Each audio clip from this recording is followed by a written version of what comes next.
Muito bom dia, muito bem-vindos. Eu sou o Brigadeiro-General Engenheiro Aeronáutico Pedro Salvada. Quero começar por dar as boas-vindas a todos os que estão hoje connosco neste webinar das segundas jornadas de Aeronáutica para assinalar o 68º aniversário da Força Aérea. Inscreveram-se para este webinar algumas centenas de pessoas, inclusive do nosso país irmão, Brasil, e a todos agradecemos. Temos também os nossos oradores da Força Aérea, a partir dos seus locais habituais de trabalho, que irão partilhar um pouco do seu saber e da sua experiência na Força Aérea. E agora, para fazer a abertura destas jornadas de Aeronáutica, passo a palavra a Sua Excelência, o Sr. General-Chefe de Estado-Maior da Força Aérea, Joaquim Pego. Ora, muito bom dia a todos. Eu começo por agradecer a participação de todos nestas jornadas aeronáuticas, que estão integradas no âmbito do Dia da Força Aérea. O Dia da Força Aérea realizou-se no dia 1 de julho, em moldes completamente diferentes àquilo que estávamos habituados nos anos anteriores, face à pandemia, mas como referi, queria agradecer não só aos meus palestrantes, que vão aqui apresentar no âmbito das jornadas aeronáuticas. Este tema é um tema que abordamos, de certa forma, mais generalizada, nos dias que fazia parte do programa dos eventos, mas desde o ano passado que o tema Jornadas Aeronáuticas teve a sua primeira edição no âmbito das comemorações que realizámos no Instituto, em Viseu, no âmbito do Instituto Politécnico desta mesma cidade, e que nos acolheu, obviamente, sempre bem, com bastante otimismo, nestas comemorações.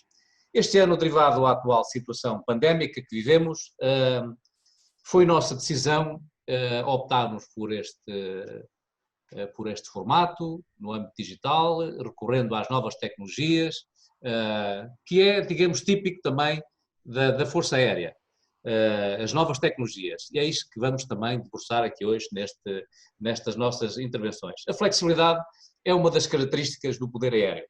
Flexibilidade essa que, tanto como ontem e como hoje, tem posto à prova tudo aquilo que se faz na Força Aérea e também nas Forças Armadas, obviamente. Quanto aos oradores, eles irão trazer aqui para a discussão temas que são atuais, mas de certa relevância para a atividade aérea, e não só. Fazem parte destes desafios sempre no nosso dia-a-dia, não só nos tempos atuais, mas como no futuro próximo. Assim, relativamente aos temas abordados, eu começo por falar um pouco sobre a medicina operacional, que vai ser apresentado por uma nossa militar, já com muita experiência nesta área, e é incontornável uma temática em que o Covid-19 irá ter a sua preponderância e o impacto que teve na nossa atividade aérea. Ainda com os olhos postos no futuro, a atividade de investigação desenvolvida na nossa Academia da Força Aérea, o que lá fazemos todos os dias no âmbito do ensino superior militar também, e no desenvolvimento, o que é próprio também de uma universidade. Abordemos também um tema muito atual, que é o tema visão para o espaço, e culminaremos sobre o que nos reserva ao futuro. Qual é o caça, ou quais serão as capacidades e potencialidades de um caça de quinta geração. Portanto, mais uma vez, e sem muitas demoras, eu queria agradecer a todos que juntaram a nós neste evento, de uma forma muito especial, especialmente àqueles que estão fora do país, que juntaram a nós, o que revela realmente o empenho e dedicação que têm por estas atividades no âmbito aeronáutico. Portanto, a todos que nos escutam, também ao meu pessoal que, de forma muito dedicada e carinhosamente, optou por apresentar estes temas que vão ser debatidos aqui, um agradecimento muito especial pela vossa participação e pelo vosso empenho. Mais uma vez, hoje voamos com a Força Aérea nestas jornadas aeronáuticas. Muito bom dia a todos, espero que seja um evento muito profícuo para todos e eu vou acompanhar de forma muito direta também o desenrolar desta atividade. Muito obrigado a todos mais uma vez. Muito obrigado, meu general. Vamos então dar início às apresentações. Pretendemos depois, com este webinar, divulgar algumas atividades de interesse público e assim teremos 4 apresentações. A primeira será sobre investigação em tecnologias aeronáuticas, que tratará, no âmbito da Academia da Força Aérea, as atividades de investigação e desenvolvimento em tecnologias aeronáuticas a decorrer e a perspectiva para o futuro. Serão também apresentados os projetos de investigação e desenvolvimento Firefront, Voa Mais e Truante, e as novas propostas no domínio de configurações inovadoras, como sejam Fuel Cell e gestão dinâmica do espaço aéreo. A segunda apresentação versará um tópico que é dos nossos dias, adaptação à realidade Covid na saúde operacional. Como sabemos, a 11 de março de 2020, a Organização Mundial de Saúde declarou a Covid-19 como uma pandemia e desde então o mundo mudou. A Força Aérea Portuguesa, perante a pandemia, por muitos comparada a uma guerra, desenvolveu de forma expedita uma estratégia que visou combater este inimigo invisível e desconhecido e, simultaneamente, não deixou de cumprir as restantes missões no âmbito da saúde operacional, consideradas prioritárias para a Força Aérea. Esta estratégia exigiu à saúde da Força Aérea a reorganização do seu normal modus operandi, da sua estrutura, passou pela eficaz gestão e centralização da informação, como alicerce do comando e controle da situação de emergência sanitária e pela adaptação dos seus recursos humanos especializados, conseguida de uma forma extremamente rápida e eficaz. A terceira apresentação será uma visão para o espaço. Tendo em conta a importância do espaço na segurança e bem-estar das sociedades, bem como as oportunidades geradas pela crescente democratização do acesso às tecnologias e capacidades espaciais, apresentaremos os desenvolvimentos mais recentes para o reforço da dimensão espacial na Força Aérea. A última apresentação, o caça de quinta geração. Hoje, o atual ambiente estratégico internacional é caracterizado por uma ameaça volátil, imprevisível, complexa e ambígua, exigindo uma alteração no paradigma do emprego das Forças Armadas, em geral, e do poder aeroespacial em particular. No que diz respeito ao poder aeroespacial, importa discutir possíveis soluções para este novo pressuposto, assente no desenvolvimento, construção e exploração de sistemas de armas de quinta geração.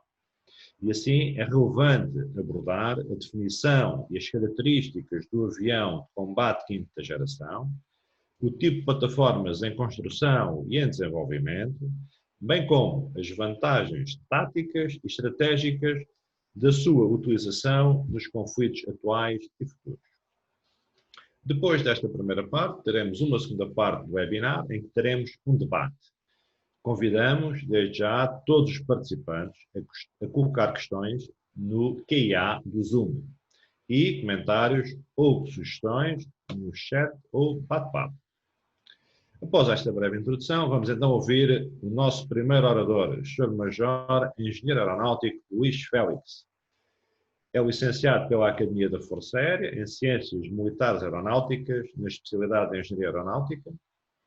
É doutor em Engenharia Aeroespacial pelo Instituto Superior Técnico, na área de otimização de projeto aeronáutico e otimização topológica. Desde 2007, que desempenha atividades de docência e investigação na Academia da Força Aérea, sendo diretor do Centro de Investigação da Academia da Força Aérea desde 2017. Representou o Ministério da Defesa Nacional no painel Applied Vehicle Technology da Organização de Ciência e Tecnologia da NATO, na função de membro principal. Como investigador, no contexto dos diversos projetos de investigação e tecnologia em que a Academia da Força Aérea participa, é o responsável pelo projeto aeronáutico, modificação e preparação das plataformas de aeronaves não tripuladas, desenvolvidos e operados pelo Centro de Investigação da Academia da Força Aérea. Vai então falar-nos sobre investigação em tecnologias aeronáuticas. Sr. Major, faz favor.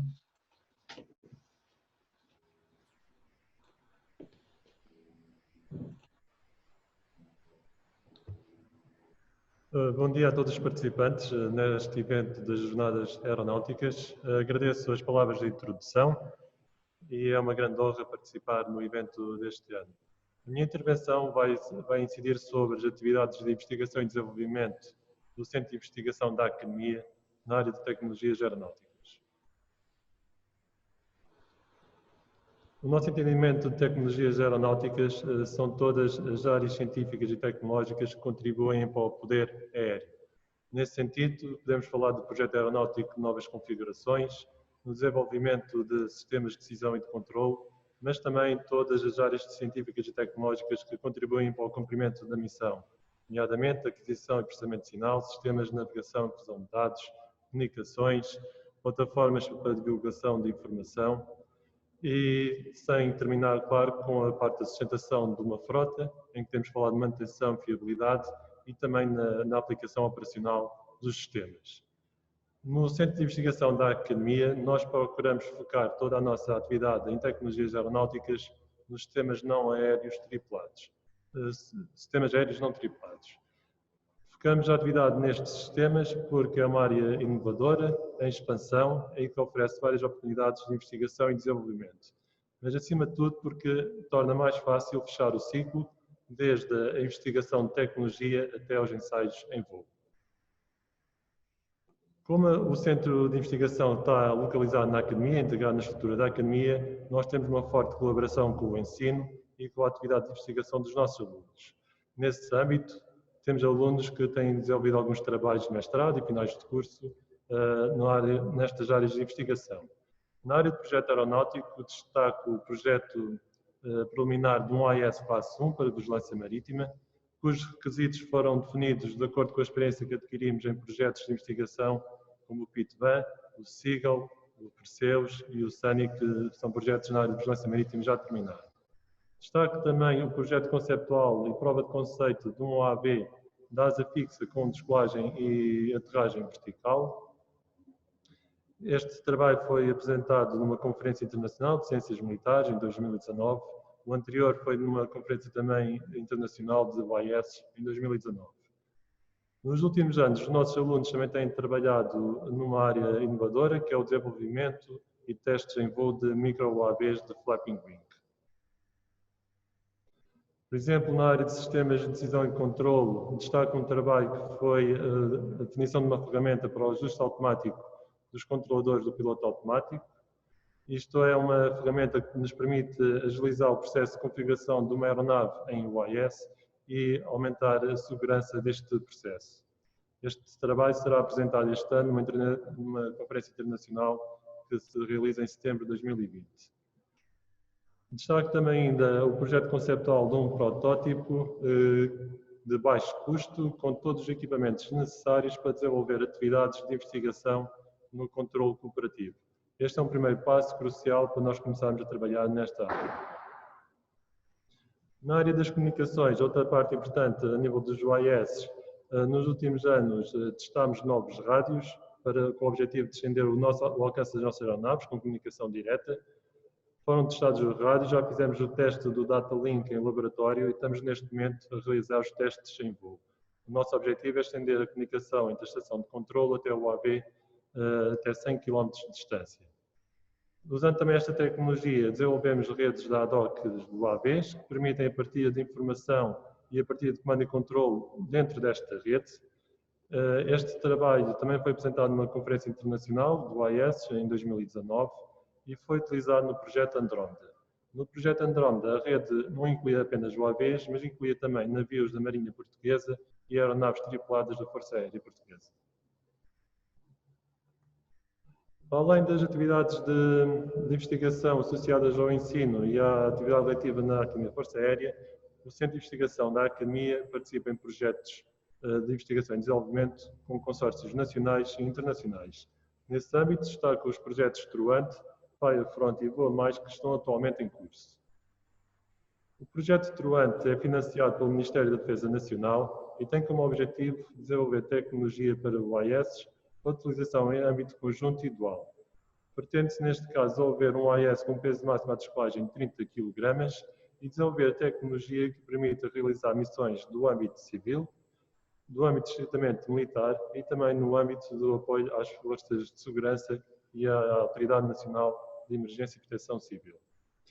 É um consórcio que envolve várias entidades do sistema científico e tecnológico nacional e algumas entidades da indústria portuguesa. O projeto Firefront é financiado pela Fundação para a Ciência e Tecnologia no âmbito da prevenção e combate de incêndios florestais. Tem como objetivo desenvolver tecnologias para aeronaves para o apoio ao combate de incêndios florestais. Pretende-se, através de imagens do espectro visível e infravermelhos, detectar e georreferenciar a frente de fogo e, com base na informação obtida, assim como nas características do terreno, nas condições atmosféricas e no combustível disponível, conseguir estimar qual é que vai ser a evolução da frente de fogo. Por fim, pretende-se neste projeto conseguir disponibilizar esta informação em tempo útil e de forma útil para a coordenação das operações de combate. Este projeto envolve 4 parceiros do Sistema Científico e Tecnológico Nacional, uma empresa e uma instituição de utilidade pública. O projeto Voa Mais é financiado pelo programa Portugal 2020 e tem como objetivo desenvolver algoritmos para computação visual para a operação do AIS em cenários marítimos e incêndios florestais. Vão ser abordados 3 cenários neste projeto: a detecção de fogos florestais, a detecção de navios através de imagens aéreas e a detecção, seguimento e estimação da atitude de aeronaves através de imagens marítimas obtidas por navios. Existe uma colaboração entre este projeto e o Firefront, no sentido em que a base de dados para os fogos florestais vai ser partilhada. No entanto, o Voa Mais centra-se na detecção do fogo, enquanto o Firefront centra-se na localização da frente de fogo. A pensar no futuro, no início deste ano, avançámos com 3 propostas para projetos de investigação, no âmbito dos programas Portugal 2020, da Fundação para a Ciência e Tecnologia e no quadro do Horizonte 2020.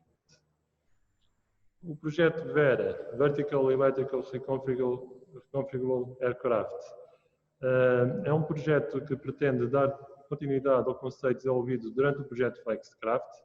A aeronave Flexcraft é uma aeronave modular em que o segmento aéreo é totalmente independente e pode ser acoplado a diferentes fuselagens que estão preparadas para missões distintas.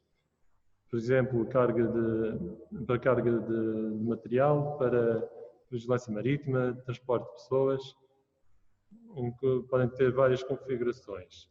Neste projeto, pretendemos fazer o projeto detalhado do conceito Flexcraft, fazer um protótipo à escala de 1:4 e realizar ensaios em voo para validar o conceito. O projeto Fuel Cell for Drones, para o AIS, tem como objetivo desenvolver uma pia de combustível de hidrogênio para o AIS, para um AIS, neste caso, com um peso máximo à descolagem de 30 kg. É um projeto que vamos fazer em parceria com a Faculdade de Engenharia da Universidade do Porto e pretende-se, neste caso, então, equipar uma aeronave Alpha Extended com uma pia de combustível de hidrogênio para fazer a propulsão desta aeronave. A pia de combustível é desenvolvida pela FELP e nós vamos realizar os ensaios em voo e a integração de todo o sistema. Para terminar, propusemos a proposta Transfery no âmbito do programa CESAR e com financiamento do Horizonte 2020. Esta é uma proposta para demonstração de grande escala de tecnologia para utilização otimizada de espaço aéreo. Nós vamos propor 3 cenários. O primeiro será realizado em Itália e vamos usar aeronaves tripuladas militares e civis. Neste caso, um exercício militar a decorrer no espaço aéreo segregado vai ser condicionado pelo tráfego civil. Está também previsto um cenário para Portugal, utilizando o AIS militares e civis. Neste caso, será a operação militar, por exemplo, no âmbito da Autoridade Nacional de Emergência e Proteção Civil, a condicionar a atividade civil.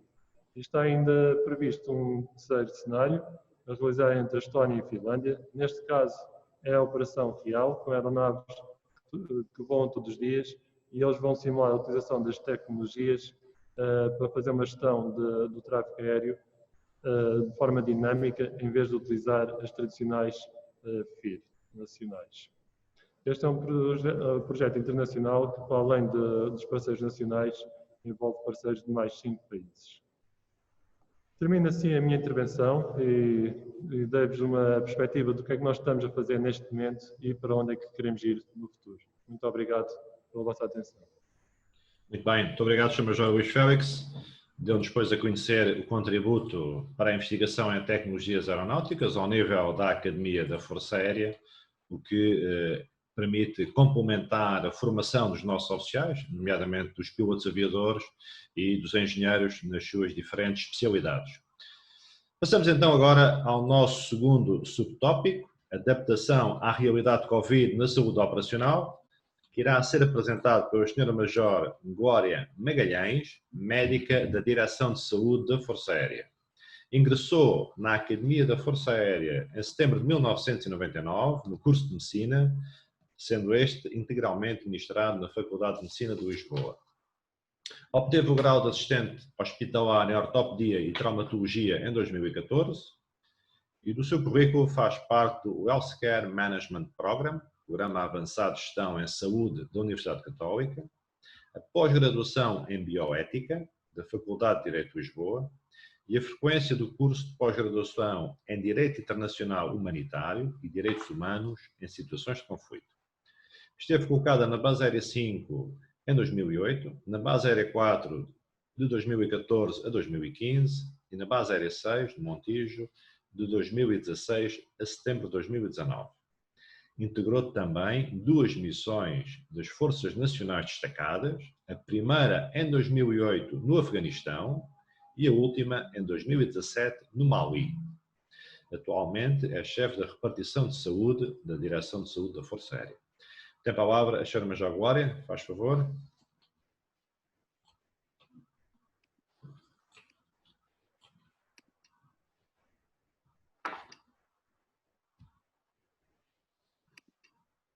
Bom dia, muito obrigada pelas suas palavras e muito obrigada pela oportunidade de falar sobre esta doença, a Covid-19, que é uma doença que não é indiferente a ninguém.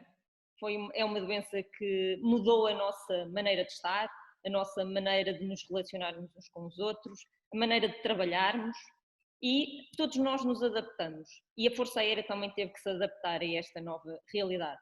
Adaptação esta que não é só da responsabilidade da saúde, mas é da responsabilidade de todos os militares e de todos os civis da Força Aérea. Fazendo uma pequena revisão desta doença, tudo começou nos finais do ano passado, em 2019, quando surge um grupo de pessoas com uma pneumonia de causa desconhecida, com um fator comum que era a frequência do mercado. Rapidamente foi identificado o vírus responsável pela doença, o SARS-CoV-2, e a partir daí surgiram nas redes sociais uma série de receios sobre a probabilidade de disseminação desta doença por todo o mundo. E rapidamente isto se comprovou. A OMS, a 21 de janeiro, faz o primeiro Situation Report, o que demonstra a sua preocupação. A doença começa-se a espalhar pelo resto do mundo, primeiro pelos países próximos da China, rapidamente passa para outros continentes. A 30 de janeiro, a Organização Mundial de Saúde declara esta situação como sendo uma emergência de saúde pública no âmbito internacional. A 2 de fevereiro dá-se a primeira morte fora da China e a 2 de fevereiro referir o repatriamento de portugueses desta cidade. A situação continua a evoluir e em finais de fevereiro o foco começa a ser na Europa, principalmente em Itália, na região de Lombardia. E é nesta fase que a história da Covid-19 aparece na Força Aérea, uma vez que 4 militares da Força Aérea regressam desta região a 21 de fevereiro. E estes são os 4 primeiros militares a fazerem quarentena nas Forças Armadas. E é a partir daqui que nas Forças Armadas, mais concretamente na Força Aérea, que a situação começa. Um outro marco importante é o dia 11 de março, como o Sr. General Salvada realçou no início, foi quando foi declarada a pandemia. A Força Aérea, mais concretamente a Saúde, perante esta situação teve que tomar uma atitude forte para combater esta doença. Assim, na Direção de Saúde assumiu-se um papel centralizador de toda esta informação. houve canais que foram abertos, ou foram exacerbados, melhor dizendo, com todas as unidades de saúde da Força Aérea, e todo o tipo de informação desta doença eram enviados para a Força Aérea, para a Direção de Saúde da Força Aérea. Por outro lado, todo o tipo de diretivas e recomendações eram de uma forma sincronizada enviada para essas mesmas unidades, que, com a colaboração do comando e de acordo com as características da unidade, eram implementadas. Por outro lado, a Direção de Saúde teve que estabelecer uma série de contactos com entidades externas à Força Aérea, nomeadamente com a DIRSAM, a Direção de Saúde Militar, e o Hospital das Forças Armadas, o SECOM, mas também com a saúde pública a nível civil e o CEIP, que é, digamos, a entidade responsável da saúde pública a nível militar. Com o estado de emergência declarado a 18 de março, houve aqui uma série de alterações. Os reservistas, assim como os adidos políticos, foram requisitados. E perante esta situação, que era uma emergência nacional, houve a necessidade de fazer aqui uma gestão dos recursos humanos. E, portanto, os nossos oficiais generais da reserva foram coordenar os centros de acolhimento, médicos da Direção de Saúde do CMA foram enviados para o Hospital das Forças Armadas, onde eram extremamente necessários, mas também foram enviados para o SECOM, para o Centro Coordenador das Operações Militares. Por outro lado, houve aqui uma coordenação brutal com o Gabinete de Crise da Força Aérea para podermos coordenar a parte da saúde operacional com todas as outras missões da Força Aérea. E aqui nós temos que perceber o que é que, em termos de saúde operacional, houve a necessidade de mudar. Nesta fase de emergência, seja nas Forças Armadas, seja a nível nacional, estávamos numa emergência de saúde pública, como é dito nos vários fóruns. E nas unidades de saúde da Força Aérea, o que foi feito foi saúde pública. Foram implementadas as recomendações ou as diretivas, como eu já disse, de acordo com a unidade, para que toda a saúde dos militares fosse mantida. Por outro lado, sempre que havia um suspeito ou um contacto de alto risco ou baixo risco que fosse identificado, ele era vigiado ativamente pelos profissionais de saúde dessa unidade. Todas estas informações eram enviadas para a Direção de Saúde, que depois de as analisar, enviava para o SECOM, que é o Centro Coordenador das Forças Armadas. Tudo isto permitiu que, a todo momento, nós tivéssemos a noção de como é que era o estado de prontidão das nossas forças e dos nossos homens. E analisando este gráfico, verificamos que no momento em que foram implementadas medidas de confinamento, os contactos de alto risco, identificados aqui por esta linha castanha, diminuíram, o que era expectável. E os casos positivos, representados aqui pela zona azul, tendo em conta todas as medidas que foram implementadas, não subiram grandemente e mantiveram-se em números perfeitamente aceitáveis. Isto fez com que toda a saúde operacional visasse o cumprimento das missões da Força Aérea. E, de acordo com a priorização das missões da Força Aérea, a saúde operacional também teve que dar prioridade às suas próprias missões, além da saúde pública. Missões essas que foram identificadas, o aprontamento sanitário para missões, nomeadamente a MINUSMA, e isto sendo uma missão prioritária para a Força Aérea e também para o país, teve que ser cumprida. O que exigiu da parte da saúde uma coordenação brutal entre as unidades de saúde e outras entidades responsáveis por este aprontamento. Outra área extremamente importante foi o núcleo de evacuações aeromédicas. Tendo em conta esta doença, era previsível que as evacuações aeromédicas aumentassem e daí ter havido um investimento nesta área. Claro que outras missões também, nomeadamente as juntas ou mesmo o CMA, onde se fazem as revisões aeromédicas. Claro que sempre que surgiu a necessidade de fazer uma junta ou uma revisão aeromédica, teve de se arranjar um modo de operar de maneira a que se cumprisse essa mesma missão e foi conseguida sempre que necessário. A 30 de abril houve o término do estado de emergência e voltou-se à situação de calamidade. Nesta fase, todos os reservistas, assim como os adidos políticos, voltaram à situação anterior. No entanto, todos os recursos humanos que tinham ido para o Hospital das Forças Armadas ou para o SECOM demoraram mais algum tempo a regressarem ao ramo. Isto fez com que, em termos de recursos humanos para cumprimento das missões, a situação não fosse fácil. Durante este estado e até aos dias atuais, manteve-se a capacidade de sabermos o estado de prontidão das nossas forças e, portanto, conseguimos perceber que após o estado de emergência,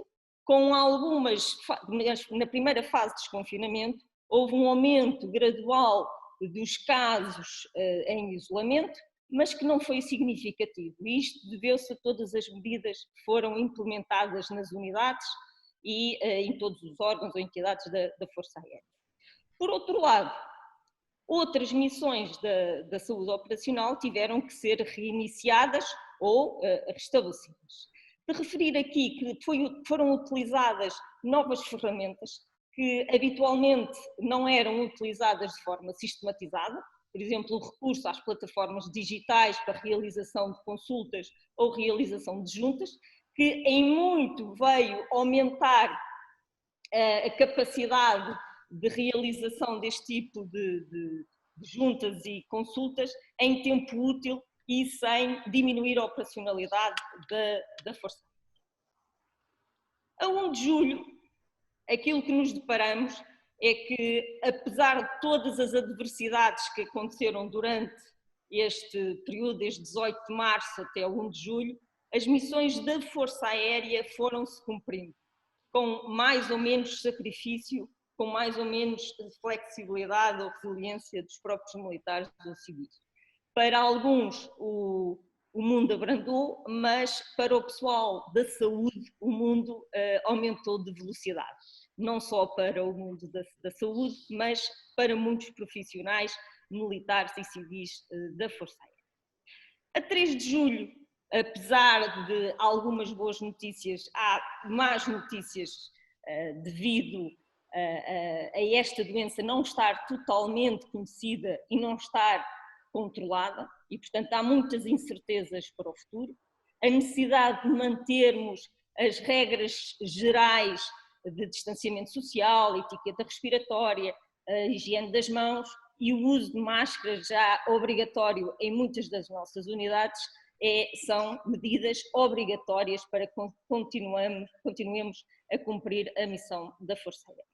E daqui digo muito obrigada e estarei disposta depois para responder a perguntas que me tenham a colocar. Graças, doutora. Muito obrigado à Sra. Major Glória Magalhães, que nos trouxe aqui um tópico de grande atualidade, o Covid, a pandemia e o impacto na saúde operacional e que não sabemos até quando teremos que manter estas condições e este acompanhamento. Esperemos que por pouco tempo. De seguida, teremos então uma visão para o espaço pelo Sr. Coronel Fernando Leitão. O Coronel Fernando Leitão concluiu o curso de pilotagem em 1994, foi colocado na esquadra 552, na base 11 em Beja, onde foi piloto operacional e instrutor do helicóptero Alouette 3. Efetuou 2 destacamentos em Timor-Oeste, integrou a patrulha acrobática Rotores de Portugal durante 4 anos, mandou a esquadra 552 entre 2006 e 2008. Foi diretor técnico do projeto de cooperação técnico-militar com Angola, no Lubito, e entre 2010 e 2011 frequentou o curso de Estado-Maior e o mestrado em Arte e Ciência Operacional Militar nos Estados Unidos. Seguiu-se um período de 5 anos como professor e investigador no Instituto Universitário Militar. Em 2016 iniciou uma missão de 3 anos e meio como conselheiro militar na representação permanente de Portugal junto à União Europeia, para os diferentes aspectos da política comum de segurança e defesa. Atualmente é o chefe da Divisão de Planeamento do Estado-Maior da Força Aérea. Tem a palavra o Sr. Coronel Leitão. Muito obrigado, Sr. General, e bom dia a todos. É com enorme satisfação que aqui estou para partilhar uma perspectiva sobre a forma como a Força Aérea poderá encarar, adaptar-se e integrar de forma ativa o domínio do espaço nas suas atividades e operações. Quando pensamos no espaço, pensamos normalmente em naves espaciais, astronautas, satélites e tudo o que lhes está associado. E isso pode apresentar perspectivas particularmente interessantes nos dias em que vivemos. Mas, para além deste notável patamar alcançado na exploração do espaço, há outras dimensões, até eventualmente menos românticas, mas não menos relevantes, de que aqui vos darei conta, com o objetivo de situar os desenvolvimentos recentes e o contexto no qual a Força Aérea poderá implementar uma sua visão para o espaço.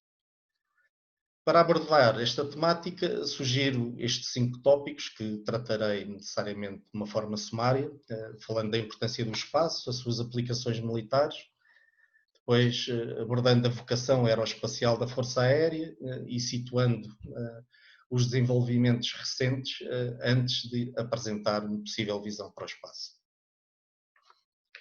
Proponho que comecemos por refletir na importância do espaço nas sociedades atuais. Os serviços e produtos decorrentes das tecnologias espaciais estão sempre presentes no nosso dia-a-dia, desde uma simples operação numa caixa multibanco, até ao seguimento de encomendas, à previsão meteorológica, à agricultura de precisão, ou ao uso de aplicações para a prática de desporto. Estou seguro que todos já no passado, de alguma forma, utilizámos alguma forma de tecnologia espacial. Mas no domínio militar, que aplicações tem o espaço? Elas são numerosas, mas destacaria aqui as comunicações satélite, que permitem comunicar para além da linha de vista, o seguimento e rastreio das forças amigas, a recolha de informação decorrente da observação da Terra para múltiplos fins, a navegação global e a monitorização ambiental, apenas para referir a algumas aplicações. Doutrinariamente e na NATO, aquelas aplicações militares estão agrupadas em 3 áreas de missão.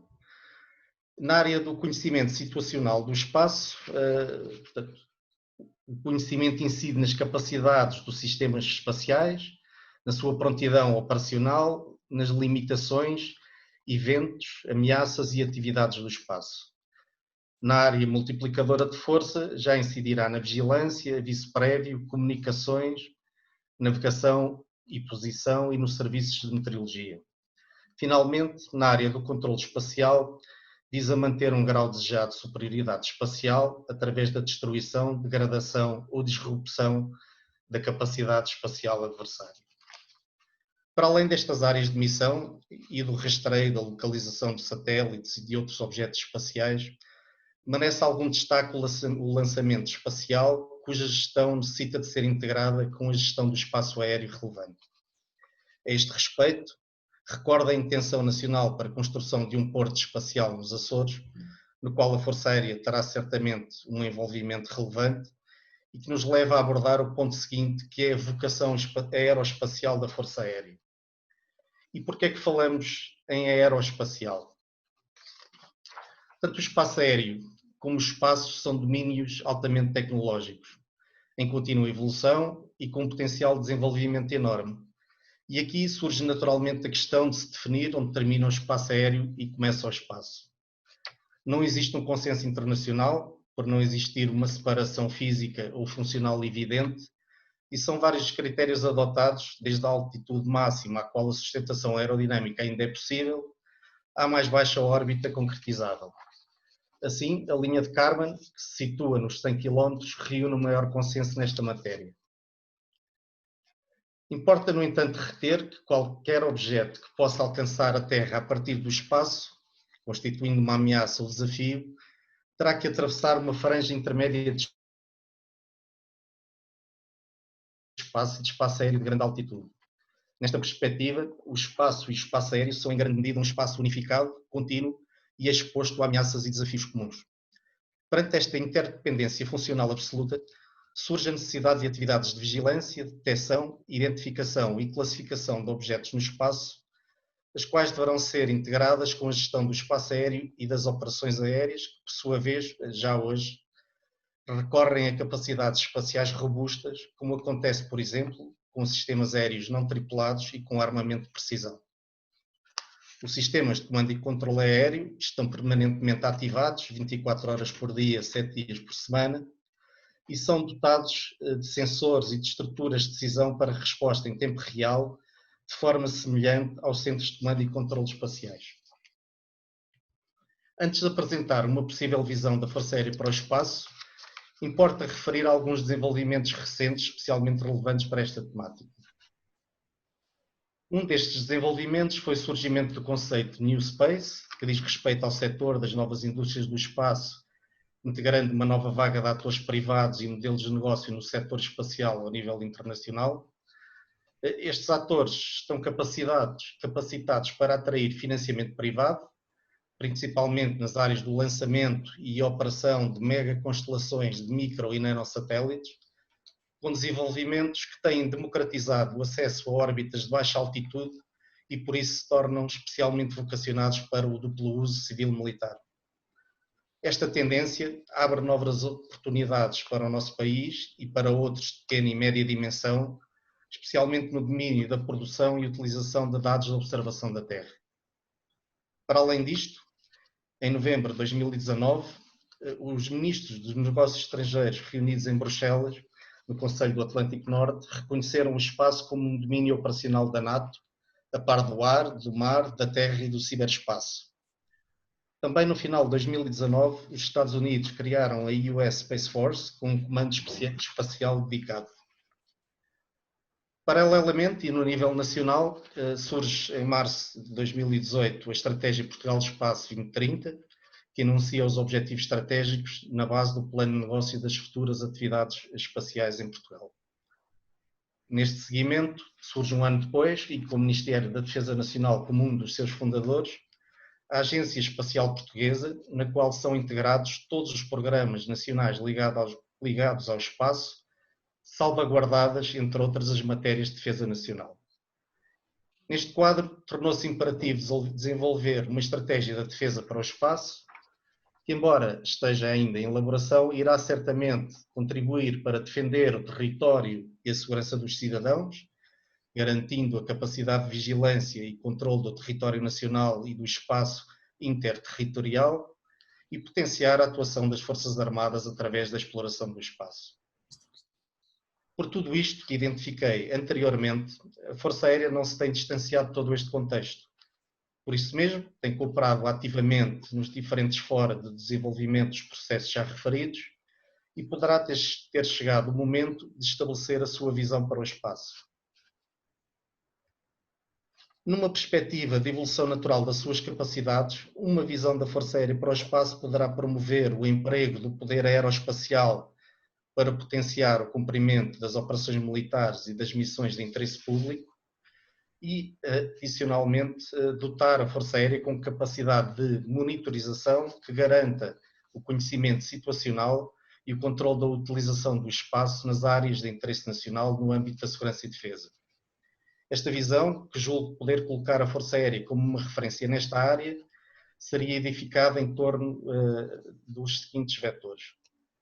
Na ação interna, visando da organização e doutrina, visando a edificação de uma entidade responsável pela implementação e gestão centralizada das capacidades espaciais e das valências multiplicadoras de força, através da identificação das valências com valor para a atividade operacional da Força Aérea, bem como a caracterização das dependências das mesmas para as suas atividades, nomeadamente nas áreas das comunicações por satélite, observação da Terra, observação do espaço, posição, navegação em tempo e comando e controle aéreo e controle espacial. No domínio da ação externa, o foco seria colocado na representação da Força Aérea nos diferentes fora, que abordam o espaço no âmbito da segurança e defesa. Finalmente, haverá que desenvolver e expandir as competências existentes na Força Aérea, de forma a agilizar a implementação da sua visão. Como sempre aconteceu, no que diz respeito ao espaço, o contexto atual não se apresenta isento de dificuldades. Imprevistos e obstáculos estarão certamente presentes ao longo do caminho, mas estou muito confiante que as capacidades da Força Aérea, de onde se destacam os seus recursos humanos, concorrerão para o sucesso das iniciativas que vierem a ser decididas neste domínio. Espero ter atingido o objetivo a que me propus inicialmente e deixado clara a forma como a Força Aérea poderá implementar uma sua visão para o espaço. Muito obrigado. Muito bem, muito obrigado, Sr. Coronel Fernando Oitão, em que nos trouxe uma estratégia para o espaço e, em perspectiva, o reforço do papel da Força Aérea no domínio espacial, tendo referido ao nível da NATO em 2019, nesta área, também o que está acontecendo nos Estados Unidos da América e também ao nível do Ministério da Defesa Nacional, a liderança que existe no desenvolvimento da estratégia para o espaço a nível nacional. Entramos então agora na última apresentação, o caça de quinta geração, que irá ser apresentado pelo Sr. Major Piloto Aviador Duarte Freitas. Ingressou na Academia da Força Aérea em 1988, onde se licenciou em Ciências Militares Aeronáuticas. Após a conclusão do curso de pilotagem, foi colocado na Esquadra 301 Jaguares, a voar o sistema de armas Alpha Jet. Em abril de 2007, transitou para a Esquadra 201 Falcões, onde completou a qualificação de piloto operacional do sistema de armas F-16 ou CIU. Em maio de 2008 voltou à Esquadra 301, onde efetuou a transição para o sistema de armas F-16 MLU. Frequentou também o curso de Fighter Weapons Instructor na IPAF Weapons School na Holanda, tendo regressado a esta conceituada escola como instrutor em 2012, 2014, 2017 e 2019. Em julho de 2015 foi colocado na Fighter Squadron 314, nos Estados Unidos da América, no programa de intercâmbio de pilotos e instrutores de F-16. Assumiu, em 2018, o comando da Esquadra 301. Participou em inúmeros projetos, exercícios e missões nacionais e internacionais no âmbito da defesa. É também orientador de trabalhos de investigação e é coautor na área dos sistemas de armas de quinta geração. Tem cerca de 2.300 horas de voo em aviões de combate, num total de 3.000 horas em diversos tipos de aeronaves civis e militares. Faz favor, Sr. Major Freitas. General, muito obrigado pelas suas palavras. Antes de começar, e visto que estamos à distância, gostava de mandar um forte abraço a todos os presentes, diretamente aqui da base da Caça Monte Real. Para nós é uma honra e um privilégio poder partilhar aqui um pouco sobre esta conversa da quinta geração. E então gostava de começar por falar aqui um pouco disto da quinta geração. É uma das perguntas que recebo mais, é: será que o caça da quinta geração tem alguma coisa a ver com as redes 5G? Sim e não. É esta a resposta, e espero que no fim desta apresentação possamos esclarecer quais as semelhanças e quais as diferenças com a rede telemóvel 5G. Então, apanhando aqui já este primeiro slide, os caças de quinta geração. Temos aqui uma diversa panóplia de caças de quinta geração. São todos eles muito parecidos, assim, à primeira vista. Começando ali pelo J-20 da República Popular da China, um avião de caças de quinta geração multi-role, ou seja, multitarefa, que consegue efetuar missões em cenários contestados, para depois, o segundo, a contar da esquerda para a direita, o PAK-50 da Força Aérea da Federação Russa, um avião concebido para ser um avião de superioridade aérea, também de quinta geração.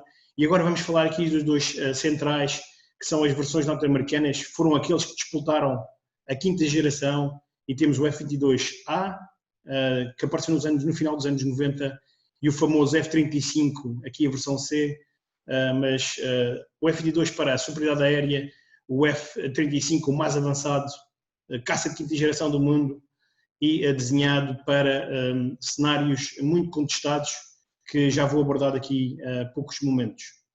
À direita, os mais à direita são caças ainda em desenvolvimento, nomeadamente o KFX 201 da República da Coreia e o Shin do Japão. Permitam-me fazer aqui um disclaimer. Esta apresentação apenas corresponde a trabalhos de investigação que foram desenvolvidos neste sentido, desta temática, e são da minha inteira responsabilidade. Não constitui doutrina oficial da Força Aérea. Quando se fala da quinta geração, normalmente o problema aqui sempre é a classificação. Tudo o que vou abordar hoje, e todas as perguntas que poderão ser feitas, vai ser sempre ao nível não classificado. Ou seja, podem encontrar esta informação também em diversas fontes abertas. É isto que me proponho falar hoje. A evolução geracional e porque é que são de quinta geração, ou de quarta, ou de segunda, ou de primeira, para percebermos aqui o enquadramento das gerações dos aviões de caça. Depois, falar um pouco do conceito de conflito ou de quinta geração. Sei que já há umas perguntas sobre o caça de 4.5 e espero tentar responder à diferença entre o caça de 4.5 geração ou 4.5 mais e a diferença entre o caça da quinta geração e depois abordar um pouco dos porquês. Mas porquê que queremos um caça de quinta geração? E porquê que os nossos parceiros também estão a mudar o paradigma? Vamos ver se conseguimos. É ambicioso este plano para 10 minutos, mas vou tentar dar aqui uma abordagem muito generalista que depois possa pormenorizar no Q&A ou nas perguntas e respostas. Então, a evolução geracional. Isto, quando se fala de caças de primeira, segunda, terceira, quarta e quinta, e neste momento até já de sexta geração, estamos a falar da evolução dos caças com motor a reação. Ou seja, os que tinham um hélice à frente, toda a gente conhece, da Segunda Guerra Mundial, eventualmente dos filmes, esses não entram para estas gerações. Estamos aqui a falar de, no final da Segunda Guerra Mundial, surgiu o primeiro caça com motor a reação, um motor a jato, o famoso motor a jato, que sabem certamente quando vão viajar de Lisboa para os vossos destinos, vão em aviões com motor a reação. Por isso, estamos a falar neste momento de caças com motores desse tipo, que começou, o primeiro deles foi o Messerschmitt 262, que apareceu no final da Segunda Guerra Mundial. Mudou certamente o paradigma de como se olhava para a guerra aérea. E então este caça de primeira geração, que tinha um motor a reação, a grande valência seria essa propulsão, ganhava vantagem em relação aos anteriores e era um caça que foi desenhado para combate visual, ou seja, combate próximo, tipo quando estamos num ring de boxe, estamos ali próximo do adversário, tínhamos de estar a ver para conseguir atingir com a nossa mão. Basicamente tinha um canhão e era para isto que foi feito. A segunda geração apareceu ainda logo de seguida, nos anos 50, 60, e a grande vantagem, ou a grande diferença, a mudança de paradigma para o caça anterior foi a velocidade supersónica e o radar. Ou seja, passamos a voar mais rápido e a luta começou a afastar. Ou seja, em vez de andarmos aqui a jogar boxe, passamos a ter um pau e conseguir atingir o adversário com um pequeno pau. Assim, para todos percebermos estas mudanças geracionais. A terceira geração, todos conhecem, certamente o F-4 do tempo do Vietnã, passou a ser um caça que não era talhado para uma missão apenas, mas para fazer muitas missões e também passou a levar armamento de precisão. Ou seja, antigamente era preciso utilizar muito armamento para atingir um alvo, este passou a usar o conceito uma bomba, um alvo. Quarta geração, que ainda estamos aqui a voar na Força Aérea, se bem que o nosso já está mais no 4.5 do que na quarta, passou a existir o fly-by-wire, ou seja, o sistema, o piloto passou a voar, mas não interage diretamente com os controles do avião, passou a dar impulsos elétricos num joystick, por sua vez mexe as superfícies de controle do avião. Apareceu aqui também o famoso caça furtivo ou invisível ao radar F-117. E agora, entre a quarta e a quinta, aparece aqui uma geração, uma meia geração. Eu já vou abordar esta meia geração daqui a pouco, por isso não vamos tocar muito neste assunto. E em seguida o caça de quinta geração, que é a temática que vamos desenvolver mais à frente. A sexta geração é apenas um conceito, está a começar a ser desenvolvido. Certamente temos que amadurecer a quinta primeiro para depois falarmos da sexta, por isso deixo isto para uma futura intervenção. Então, o que é que fomenta a evolução geracional? Normalmente, o que fomenta esta mudança de paradigma é a relação entre a tecnologia existente e a percepção da ameaça. Aqui um exemplo claro que podemos ver nos nossos dias é o Covid-19. Existe o pré-Covid e o pós-Covid. Assim que apareceu uma ameaça que se chamou Covid-19, a tecnologia evoluiu a passos largos, nomeadamente na tecnologia de respiração artificial, como todos podemos ver aqui nas televisões. Ou seja, há uma ameaça, há tecnologia, a tecnologia desenvolve-se para fazer face a essa ameaça. E é isso que motiva a mudança geracional e os aviões também, aqui na caça, também não é diferente. Então vamos aqui pormenorizar exatamente o que é que fez essa evolução acontecer.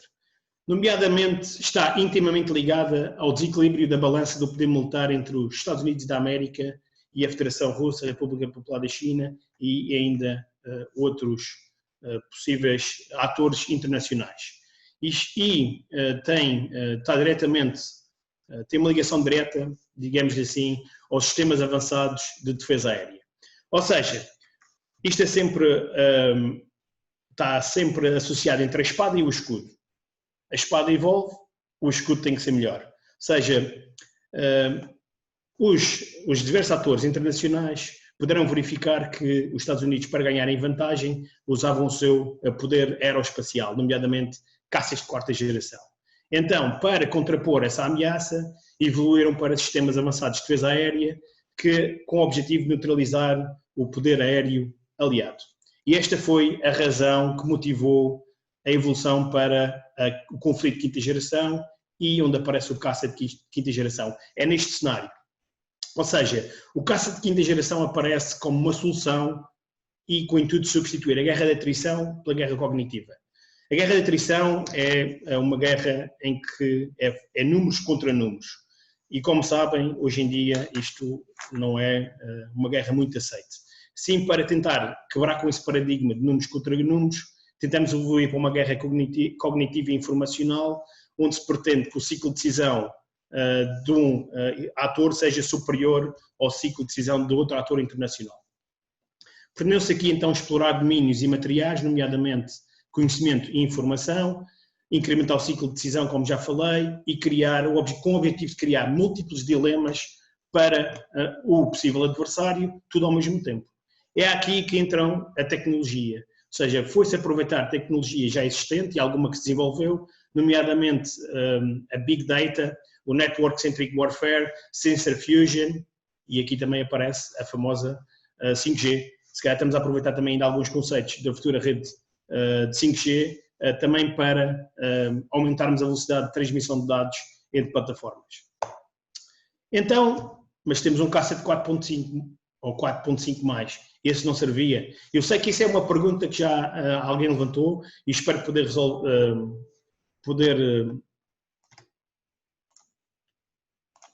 responder a esta pergunta. Uma plataforma de 4.5 não é uma plataforma de quinta geração. Porquê? A plataforma de 4.5 foi criada para, digamos assim, encurtar a distância entre a quarta geração e a quinta. E foi com esse intuito que ela apareceu. A quinta está muito à frente e para reduzir a diferença entre as duas, criou-se aqui uma geração 4.5 porque não é fácil evoluir da quarta para a quinta a nível tecnológico. Quais são os problemas desta plataforma de 4.5? É a incapacidade de gerar superioridade cognitiva ao nível desejado. É uma das fraquezas, não foram desenhados para isto, estes caças, e têm alguma dificuldade em evoluir. A taxa de sobrevivência, naqueles sistemas em que falamos há pouco de defesa aérea avançado, é muito baixa destes sistemas. Ou seja, derivado de quê? É limitações de concepção. Não foram desenhadas para operar naquele ambiente muito contestado, daí que é muito complicado quebrar estas limitações de concepção, nomeadamente ao nível do infravermelho, do all aspect, ou da parte furtiva em si, que já vou explicar daqui a pouco tempo. Também, é necessário um número muito elevado de caças de 4.5 geração para operar naquele ambiente de sistemas aéreos de defesa avançados. Ou seja, para atingir o mesmo efeito que se atinge com caça de quinta geração, será necessário 5 ou 6 caças de 4.5, o que eleva muito o risco para quem decide. E também para a opinião pública, porque, como vimos atrás, as guerras de atrição não são muito favoráveis para quem as faz. Ou seja, foi necessária uma mudança de paradigma que tem a ver muito com, de modo geral e resumindo, estas limitações. O caça de 4.5 requer muita ação do operador para operar os sistemas.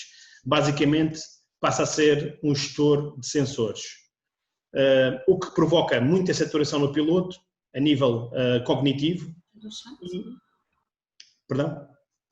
e causa aqui outros problemas a nível de correlação de sensores. Tem muitos sensores, no entanto, não consegue facilitar a vida a quem os opera e, por isso tudo, baixa a velocidade de decisão. Como vimos, era aquilo que queríamos atingir, superioridade informacional e cognitiva a nível da decisão, e este caça tem diversas limitações que não permite que assim seja. Ou seja, o caça de quinta geração, que agora sim vamos entrar propriamente mais no tema, já que temos aqui uma pequena introdução, é um caça de elevada performance, com quase a mesma performance que os caças anteriores. Utiliza a fusão de sensores. Isto é o quê? É como nós quando entramos na nossa casa, temos múltiplos sensores, televisão, micro-ondas, aquilo está tudo conectado e depois é apresentado toda essa informação no nosso telemóvel de forma simples e conseguimos operar os diversos sensores com o mínimo de informação possível e só aquela que é a necessária. É isto que é a fusão de sensores, assim de modo muito simples. Utiliza ainda a inteligência artificial para o tratamento de dados e reconhecimento de alvos, ou seja, a informação é muita, tem muitos sensores, vai para um computador com inteligência artificial onde corre alguns algoritmos e depois a informação que é apresentada ao piloto é apresentada de forma simples para que ele possa decidir muito rápido. E é este a grande evolução desta plataforma.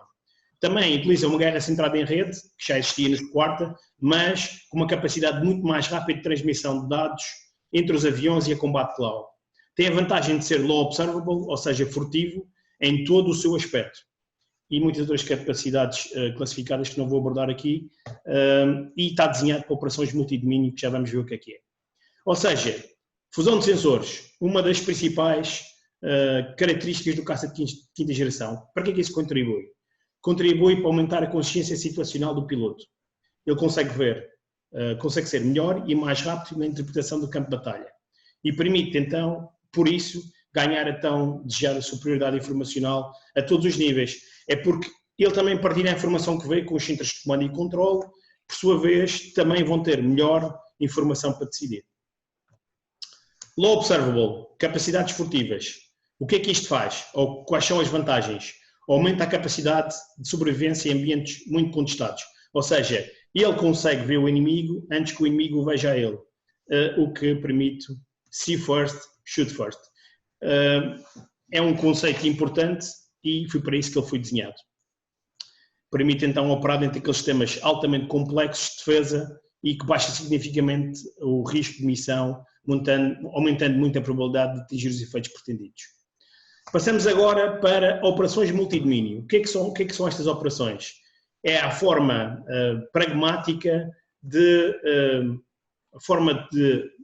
basicamente se apresentar o conflito de quinta geração. Ou seja, materializa-se nestas operações multidomínio ou Joint All Domain Operations, que é a capacidade de sincronizar todos os sistemas de armas dos diversos domínios e toda a informação disponível para prever, saturar e contrapor todas as jogadas do inimigo. Ou seja, é como uma equipa de futebol, onde temos o guarda-redes, a defesa, os centrais e a malta ofensiva. Ou seja, temos o exército, a marinha, a força aérea, as capacidades de ciberdefesa e ciberataque e o espaço que já foi aqui abordado. Agora, conjugamos toda a informação que esses domínios conseguem passar ou transmitir uns aos outros e quem está a decidir consegue agarrar, ok, eu vou usar agora a Força Aérea para atingir este alvo, ou o F-35 ou o J-20 para atingir este alvo. ou então vou usar uma capacidade de cyber, ou então vou usar uma capacidade do Exército ou da Marinha. E esta integração muito rápida consegue criar vários dilemas ao inimigo. Aqui, o caça quinta geração é o centro desta estratégia, porque consegue operar dentro dos sistemas muito contestados de defesa aérea avançados. E é para isso que ele foi concebido. A largura de banda dentro destes sistemas é muito baixa e o caça de quinta geração, como consegue estar dentro do sistema, consegue passar a informação relevante para os centros de comando e controle e caso os centros de comando e controle são o nosso treinador no jogo de futebol, caso o treinador seja expulso, o caça de quinta geração consegue passar a ser o treinador e ajudar à decisão dentro daquele sistema complicado ou dentro da defesa do adversário. É para isto que ele serve, é para isto que foi desenhado e por isso é que não é igual a um caça de 4.5. Porque é que, eventualmente, os nossos parceiros estão a mudar o paradigma para caças de quinta geração?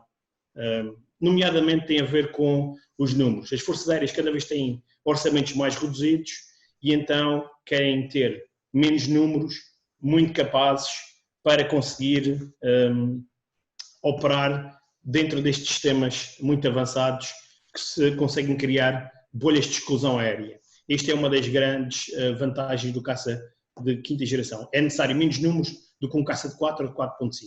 Credibilidade. Nós vivemos em alianças, ou seja, quando contribuímos para uma aliança, queremos também contribuir com uma capacidade muito credível. Ao longo dos anos, o F-16 foi uma capacidade muito credível, ao longo dos últimos 20 anos tivemos uma evolução muito grande, foi um programa que evolui muito ao longo dos tempos e que se adaptou às novas realidades a cada 2 anos. É isto também que possibilita a mudança de geração, é continuar a manter esta credibilidade, não só com os nossos parceiros, mas também criar a dissuasão necessária para quem nos queira contestar em algum domínio ou algum assunto. Ou seja, é ter uma capacidade também de dissuasão para quando formos contestados, podermos mostrar essa bandeira do não, nós temos também estes caças aqui que são muito credíveis, muito operacionais e que são de última geração e podemos contribuir com essas capacidades para as nossas alianças. Tudo isto contribui para a segurança do nosso país e dos nossos aliados. Um país seguro é um país economicamente viável, é um país que toda a gente quer estar. Ou seja, o caça de quinta geração certamente contribui ainda também para a segurança de modo geral. Gostava de terminar com esta frase de Albert Einstein: "We can solve problems by using the same kind of thinking we use when we create them." Ou seja, o caça de geração, da quinta geração, é a solução para os problemas que foram criados para o caça de quarta geração e é sem dúvida uma mudança de paradigma que não é possível contrapor com alterações aos caças existentes. E depois estou aberto para questões nesta área. Sim, senhor. Muito obrigado, Sr. Major Eduardo Freitas. E aqui tivemos um exemplo claro daquilo que é hoje a utilização dos avanços tecnológicos nos sistemas de armas e, neste caso, na aviação de caça, que está a mudar por completo a forma como encaramos as operações. Terminadas estas apresentações, vamos agora passar ao nosso debate. Em virtude de termos um elevado número de participantes, privilegiamos que as vossas questões sejam colocadas através do QIA e também os vossos comentários ou sugestões no chat e no bate-papo. Já temos aqui várias questões e vamos tentar selecionar aquelas que são mais comuns. Temos várias na área das aeronaves não tripuladas e para o Sr. Major Luís Félix, e na sequência até da sua apresentação em que falou das perspectivas futuras de investigação, falou na colaboração com várias entidades, nomeadamente o Instituto Superior Técnico e outras, pergunta a UBI como é que podem também outras universidades participar nestes projetos, entidades civis, e acrescentaria eu também como é que estas perspectivas futuras de investigação, como é que se enquadram nos objetivos de investigação e desenvolvimento das próprias Forças Armadas, como é que é feita essa interligação. Sr. Major Félix. Bom dia, obrigado pela questão. Eu começo por dizer que, a nível dos projetos e das atividades de investigação e desenvolvimento que nós fazemos, Isto naturalmente surge de um compromisso entre as oportunidades que surgem e os interesses para as Forças Armadas, e neste caso para a Força Aérea. Posso dar alguns exemplos. Por exemplo, o projeto Firefront foi uma necessidade que nós identificámos e fomos à procura dos parceiros certos para fazer a proposta, mas outros projetos foram os parceiros que tiveram as ideias e que nos vieram contactar e nos procuraram para participar nos projetos.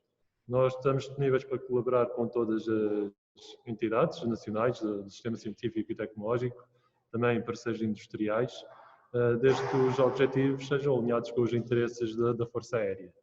E por isso nós já colaboramos com a UBI no passado, já colaboramos com a UBI também na orientação de teses de mestrado, quer alunos da UBI a fazer mestrado na academia, quer os nossos alunos a fazer o mestrado na UBI, e estamos certamente disponíveis para continuar esse tipo de colaboração e também a nível dos projetos de ID.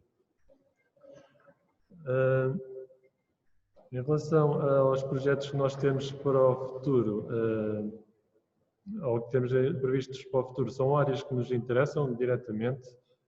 A nível, por exemplo, da utilização de hidrogênio como fonte de energia, a própria EDA lançou recentemente um projeto para fazer a recolha de energia renovável e armazená-la na forma de hidrogênio. Por isso, se vamos ter hidrogênio como fonte de energia, temos que começar a utilizar. E também é uma forma de reduzirmos o impacto ambiental da nossa Força Aérea e das Forças Armadas. Destaco também aqui o projeto Transferi, porque o futuro da Força Aérea vai passar por ter veículos aéreos não tripulados. Apesar deste projeto não ser especialmente focado nos veículos aéreos não tripulados, nós vamos utilizá-lo para testar novas tecnologias e ver como é que isso pode facilitar a integração dos OAS no espaço aéreo. Eu espero ter respondido à questão. Senhor, muito obrigado. Agora a próxima questão para a senhora Major Glória Magalhães, no assunto da atualidade sobre o Covid. Diz uma das nossas ouvintes que estão a ser utilizadas aplicações de contract tracing. Constitui certamente um instrumento valioso no contexto desta pandemia.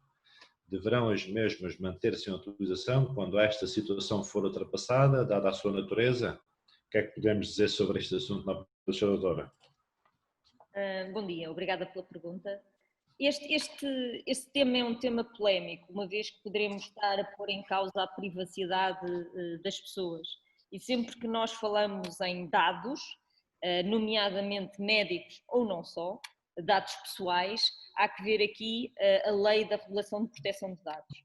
Quando nós estamos a falar de saúde pública, e foi o que aconteceu e o que está a acontecer na pandemia Covid-19, temos que ponderar a proteção de dados e os direitos individuais perante um direito maior, que é o direito de todos. No momento em que nós estamos a falar de uma situação, digamos, normal, sem haver compromisso de saúde pública, a utilização de todo esse tipo de tecnologias é colocada em causa e, portanto, teremos que ver e analisar muito bem até onde é que poderemos ir para não estarmos a pôr em causa a privacidade das pessoas. Muito bem, muito obrigado, Sra. Major. A próxima pergunta é para o Sr. Coronel Fernando Leitão, acerca do espaço.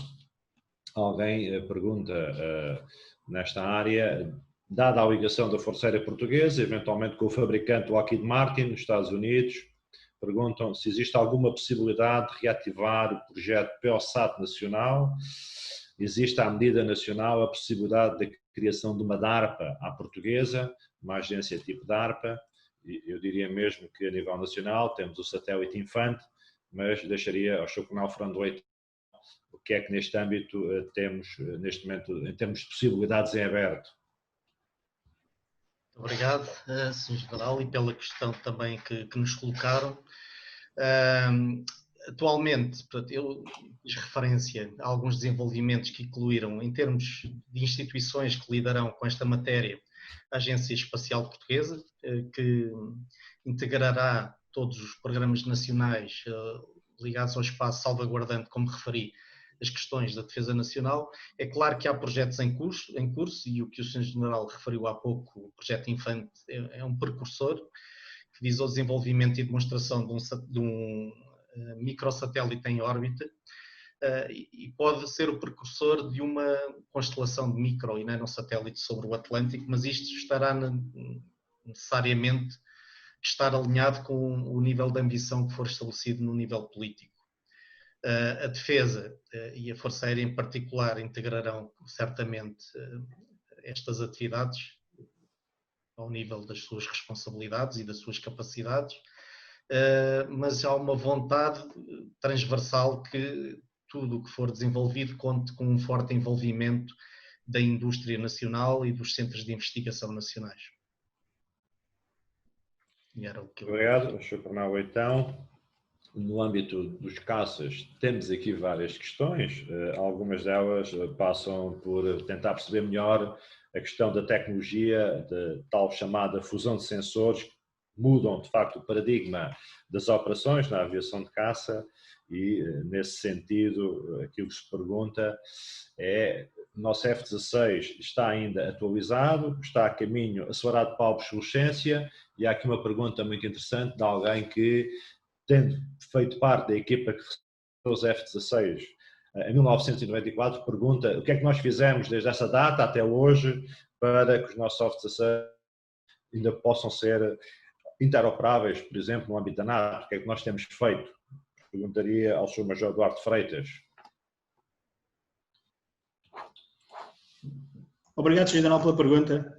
Em relação à pergunta do que é que nós fizemos, acho que também depois vai dar lugar a responder à obsolescência.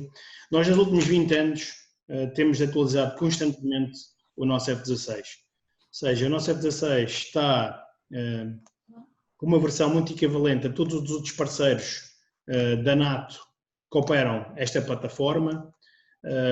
Temos feito um investimento grande na Força Aérea para manter esta capacidade atual e ajustada ao nível da missão existente para a missão atribuída, e tem sido certamente um programa muito relevante para a Força Aérea. Fez também desenvolver a Força Aérea de passar da terceira geração para uma Força Aérea de quarta geração e permitiu-nos integrar constantemente com os nossos parceiros da NATO ao mesmo nível.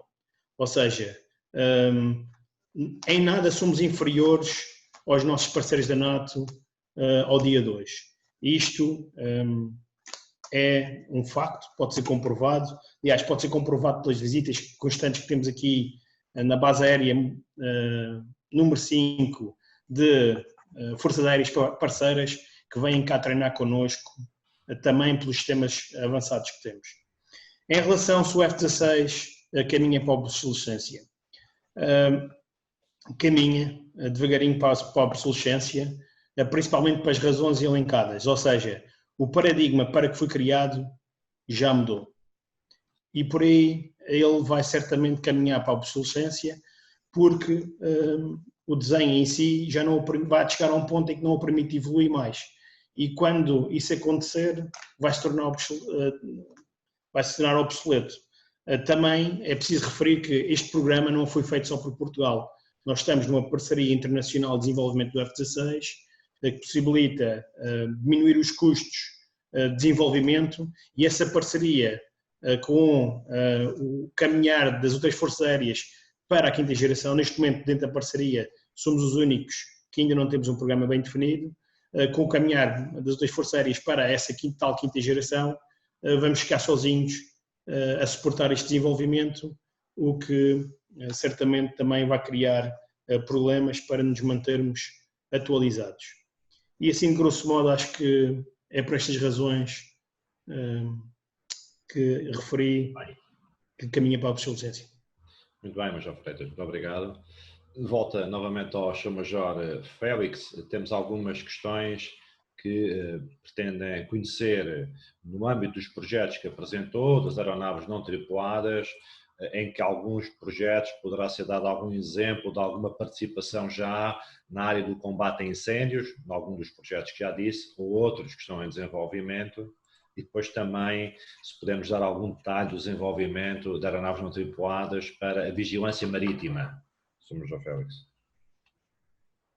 Em relação aos projetos que eu apresentei, nomeadamente o Firefront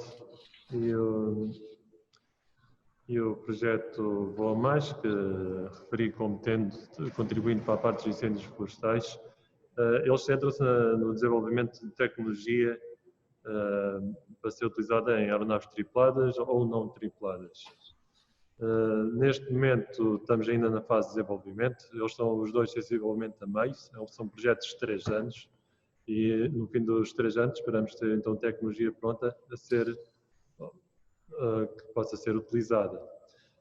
Quer isto dizer que eles não foram utilizados no combate a incêndios florestais ou na monitorização de incêndios florestais. No entanto, eles precisam de grandes bases de dados. E o ano passado a Força Aérea esteve a operar na Lausanne durante os meses de julho a setembro, com uma aeronave não tripulada, nos quais foram recolhidas várias imagens aéreas de incêndios a decorrer. E essas imagens são utilizadas nestes projetos para treinar os algoritmos, de forma que eles consigam fazer a detecção automática dos fogos ou a da frente de fogo. Mas ainda não estão a ser utilizados no combate a incêndios florestais. Em relação ao projeto do 1AS para a vigilância marítima, que eu referi na minha apresentação, eu devo referir que é um projeto interno do CIAFA, tem a ver com algumas limitações que nós identificámos nos projetos, nomeadamente parceiros que queriam testar determinado tipo de sensores e de equipamentos e as nossas aeronaves não tinham capacidade, quer em termos de volume, quer em termos de payload, de peso, para fazer os testes em voo. No fundo, este projeto do AES para a vigilância marítima é um projeto para aumentar a capacidade do nosso centro e para aumentar a versatilidade do que nós conseguimos fazer a nível de investigação e desenvolvimento e depois podemos apoiar a comunidade científica nacional. Muito obrigado, Major Félix.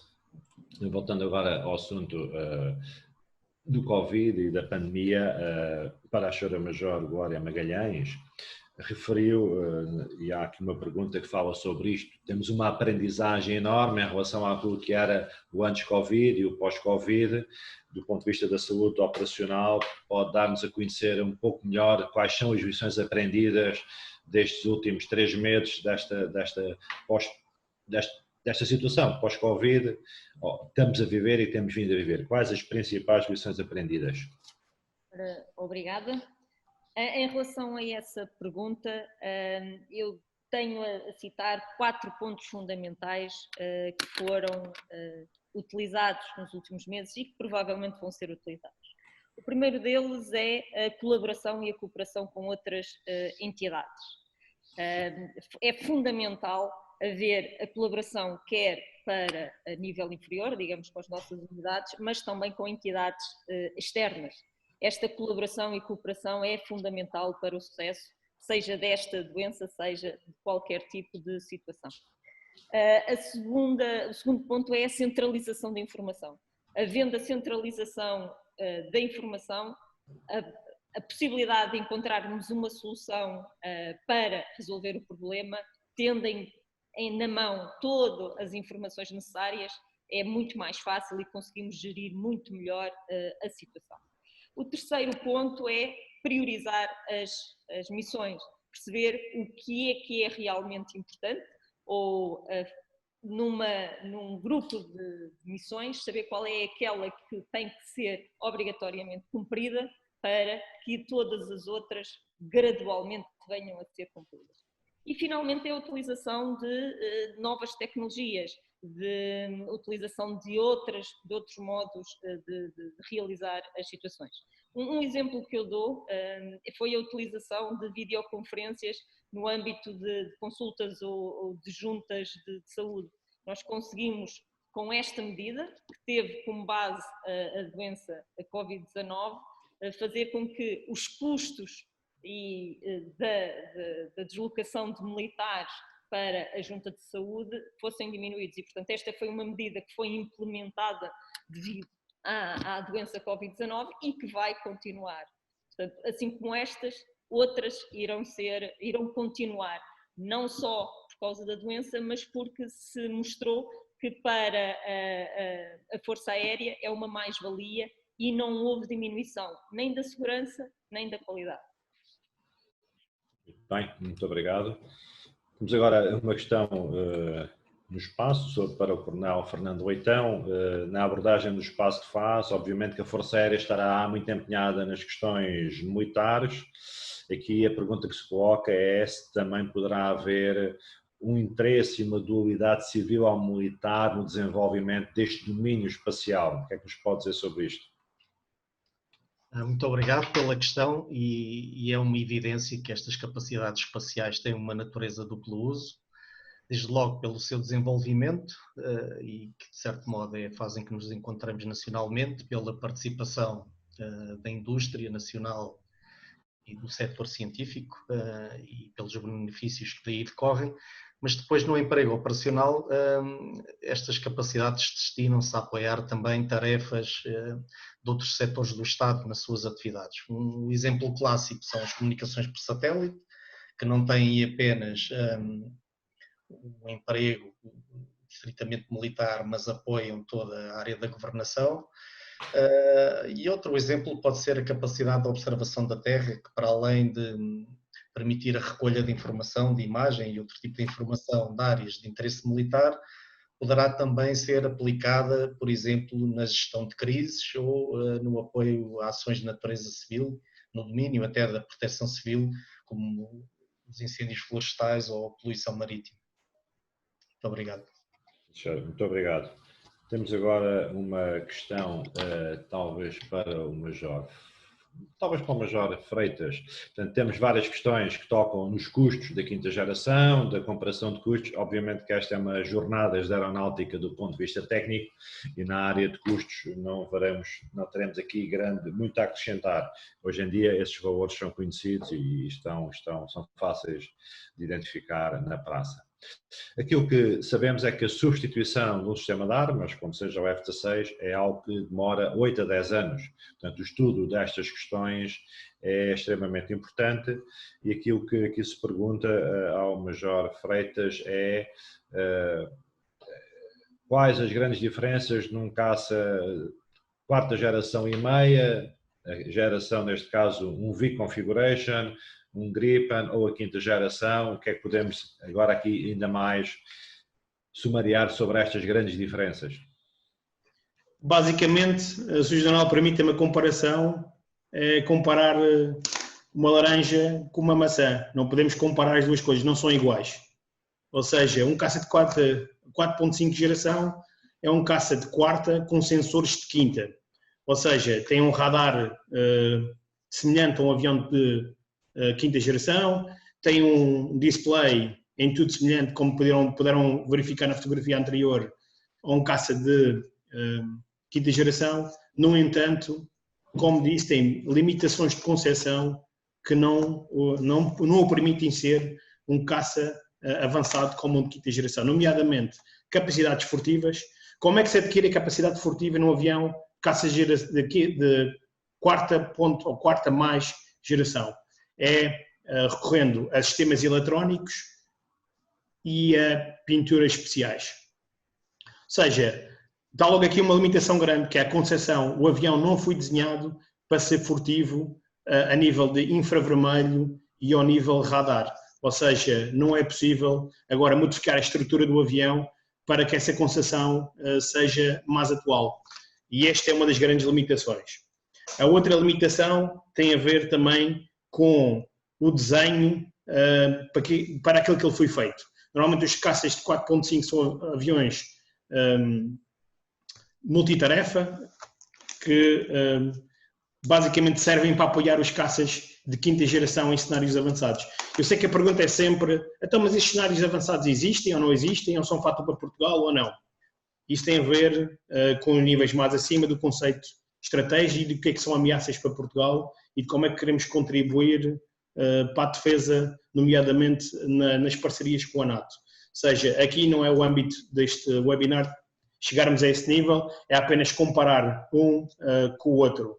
Ou seja, como disse, também a nível da fusão de sensores, o caça de 4.5 acaba por estar limitado, o caça de quinta foi desenhado ainda para ter muito para evoluir. Ou seja, nos próximos 20 anos, o caça de quinta geração vai evoluir como o F-16 evoluiu nos últimos 20, ou se calhar até mais, e os outros vão estar limitados nessa capacidade de evolução. É isto. Muito bem, ainda continuando neste tópico, porque temos de facto muitas perguntas nesta área. Enfim, os investimentos nas Forças Armadas decorrem da aprovação da Lei de Programação Militar e para aquilo que são as capacidades de defesa aérea estão elencados um conjunto de projetos que estão a decorrer, não sendo segredo nenhum que na Lei de Programação Militar já existem algumas verbas em 2027 para a substituição, a possível substituição do F-16.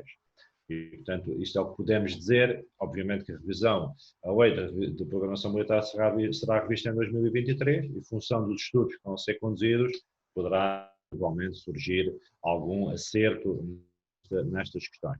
Ainda com o Sr. Major Freitas, está aqui uma pergunta que vem neste seguimento, que é onde nós estamos, os parceiros europeus com os quais temos vindo a dialogar nesta área, onde é que nós estávamos há 5 anos com eles, onde é que eles estão agora, onde é que estaremos daqui a 5 anos? Parece uma pergunta muito pertinente.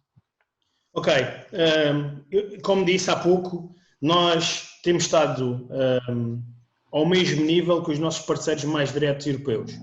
É o estado em que estávamos há 5 anos, a evoluir ao mesmo tempo que os nossos parceiros europeus e é o estado em que estamos agora, ou seja, ainda não há aqui uma grande disparidade existente. No entanto, já se consegue ver com a implementação de novas doutrinas associadas à compra de plataformas de quinta geração, que os outros parceiros estão a evoluir em passos largos e a caminhar para criar uma força aérea muito mais avançada.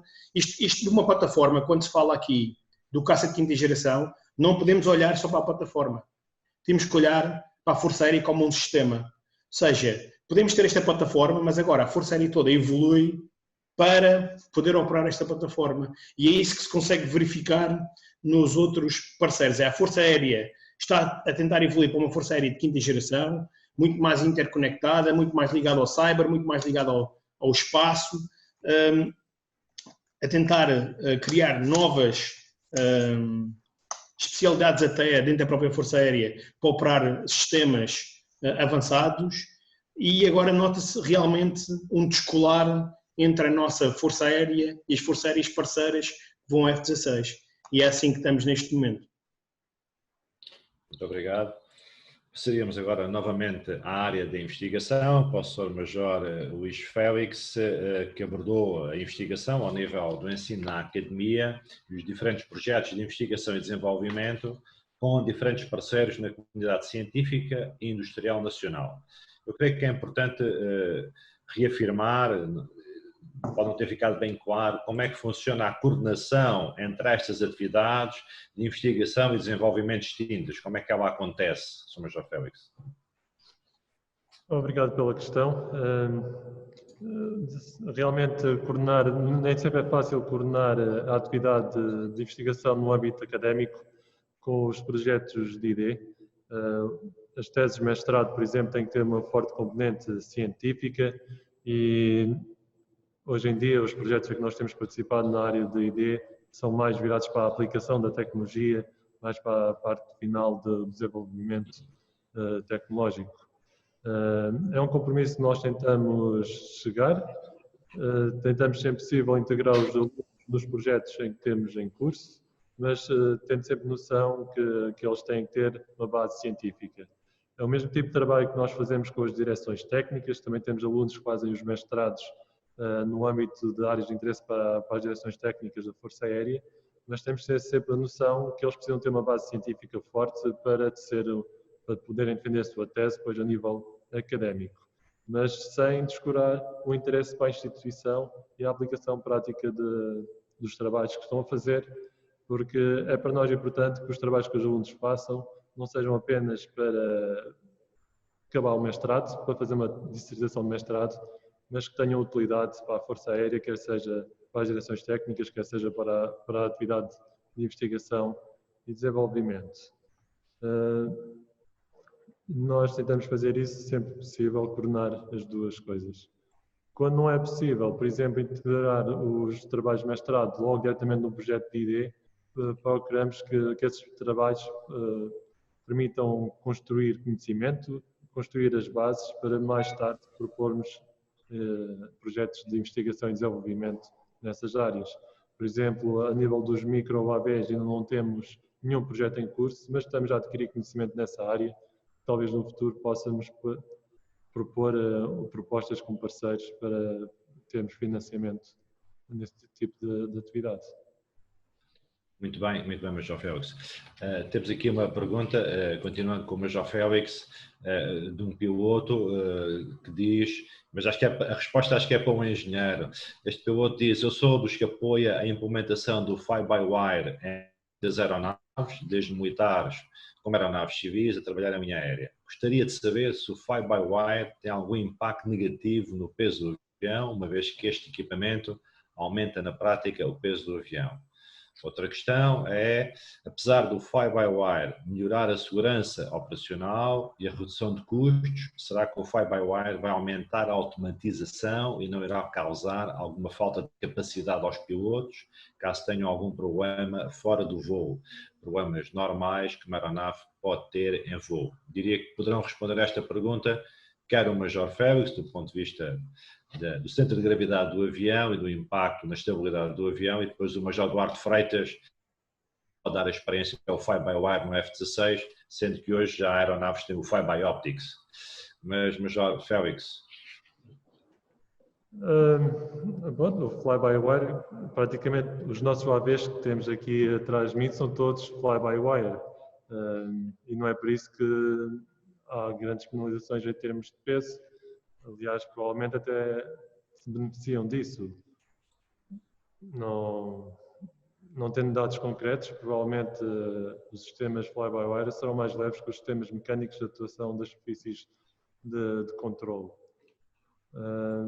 Agora a questão se o sistema fly-by-wire vai tirar ou não liberdade ao piloto, isso depende depois do que é que está a fazer o controle, no fundo, das superfícies de controle. Se temos realmente um piloto automático, que ele é que manda nas superfícies de controle e o piloto só dá instruções, ou se o sistema fly-by-wire é só a forma de fazer chegar a informação às superfícies de controle. Por exemplo, se eu meter um AB a ser comandado por um radiocontrole, sem intervenção qualquer do piloto automático, é o piloto diretamente que controla a aeronave e que domina todo o voo da aeronave. Se eu meter o piloto automático no loop, o que o operador vai fazer é dar instruções de voo e depois a aeronave interpreta das formas que acha mais corretas. E o Major Freitas, do ponto de vista operacional, voar com fly-by-wire ou sem fly-by-wire, please? Em relação ao peso, é mais leve um avião com fly-by-wire do que um avião com sistemas hidráulicos normais. Isso é uma das grandes vantagens do F-16, da sua concepção e desenho, foi reduzir o peso. E assim conseguimos obter uma melhor performance. Ao nível de voar o avião, o fly-by-wire requer alguma adaptação, porque não se sente exatamente os inputs que estamos a dar às superfícies, mas é um sistema que permite o controle de aeronaves instáveis, como é o F-16, que sem fly-by-wire não seria possível voá-las, e permite também uma evolução. Por exemplo, os aviões de quinta geração, o fly-by-wire permite que se mantenham furtivos na maneira como movem as superfícies. Por isso, estão associados também à evolução, à capacidade de evolução que os sistemas hidráulicos não permitem. Bem, muito obrigado. Uma questão para o Coronel Fernando Leitão, que é, do ponto de vista das capacidades espaciais que apresentou, quais é que pode considerar prioritárias para a Força Aérea? Obrigado pela questão. Pronto, o primeiro pressuposto que temos que atender aqui é que será prioridade para a Força Aérea aquilo que for prioritário para o nosso país, e eu identificaria aqui 3 áreas. Por um lado, as comunicações satélite, termos algum grau de autonomia nesse domínio. extensível a todas as áreas da governação, desde a defesa aos outros setores do Estado. E depois associado também a este nível de autonomia, a capacidade de observação do espaço. Se vamos ter capacidades espaciais, interessa saber o que se passa no espaço na nossa área de interesse, e isso seria também particularmente relevante para a Força Aérea, porque representaria uma evolução daquilo que já faz relativamente ao espaço aéreo, ao comando e controle, ao conhecimento situacional. E por último, a observação da Terra, no pressuposto que a grande área de responsabilidade que temos, não só sobre terra, mas também sobre o mar, beneficiaria da integração de informação recolhida por sensores em órbita com aquela que é efetuada já e que a Força Aérea já faz com sensores em terra e a bordo de aeronaves tripuladas e não tripuladas, tirando também partido dos centros de operações e de comando e controle que têm ativos permanentemente. Obrigado. Portanto, ainda continuando com o Coronel Leitão, temos aqui uma pergunta que é de que modo é que a Agência Espacial Portuguesa, se é que conhecemos isto, o Portugal Space, poderia inovar no seu contexto em relação às restantes agências espaciais estrangeiras. Não sei se temos conhecimento para dar resposta a esta questão. Uma outra questão também, já agora, para o Coronel, que é, acho que pode acrescentar aqui qualquer coisa, se é que existe alguma coisa em concreto que poderemos dizer sobre a intervenção ou nanosatélites, também para a Academia da Força Aérea, como o Major Félix. Eu não percebi a segunda parte da questão, mas sobre a primeira, portanto, eu não me quero atrever a falar em nome da PT Space, obviamente, mas eu diria, é conhecido que a Portugal Space tem uma forte ligação, e Portugal, à Agência Espacial Europeia, e poderia participar em redes de agências semelhantes, visando o desenvolvimento cooperativo de projetos que respondam aos requisitos nacionais e especificamente àqueles que derivam da defesa e que promovam uma participação robusta da indústria nacional e do setor científico e tecnológico.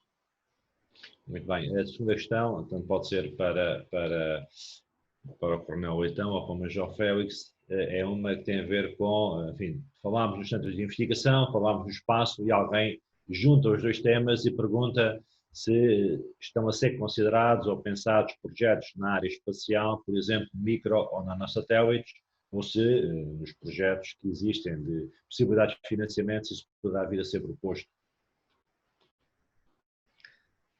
Bom, eu vou-me pronunciar apenas sobre as áreas de financiamento e depois remeteria para o Major Félix aquilo que diz respeito de forma mais específica à investigação e aos projetos existentes.